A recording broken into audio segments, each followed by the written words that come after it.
একটা পুরুষ মানুষের জীবনটাকেও ভেবে দেখেছে? নোরা ভিনসেন্ট অতি নামী ফেমিনিস্ট, হয়তো সবাই জানেন, জানি না যারা এখানে আমাকে গালাগাল করেন তারাই পড়াশোনাটুকু রাখেন কিনা। নোরা ভিনসেন্ট অতি নামী ফেমিনিস্ট সারা পৃথিবী। তিনি একবার ভাবলেন যে তিনি একটু পুরুষ সেজে দেখবেন 2 বছর, যে ঠিক এক্স্যাক্টলি কী ব্যাপারটা, মানে পুরুষ হলে কীরম লাগে।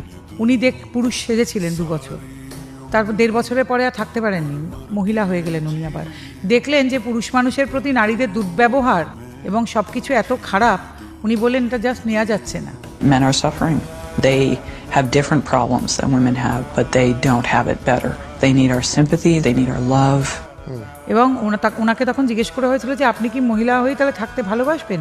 বললেন আগে আমি অন্য কারণে, ফেমিনিস্ট বলে থাকতে ভালোবাসতাম, এখন আমি অন্য কারণে থাকতে চাইছি মহিলা হয়ে। কারণ পুরুষদের যে প্রবলেম, পুরুষদের সঙ্গে যে দুর্ব্যবহার, পুরুষদের প্রতি যে মেন্টালিটি সমাজের বা মহিলাদের, সেটা জাস্ট নেওয়া যাচ্ছে না। সেই জন্য আমি মনে করছি আমি মহিলা হয়েই ভালো আছি।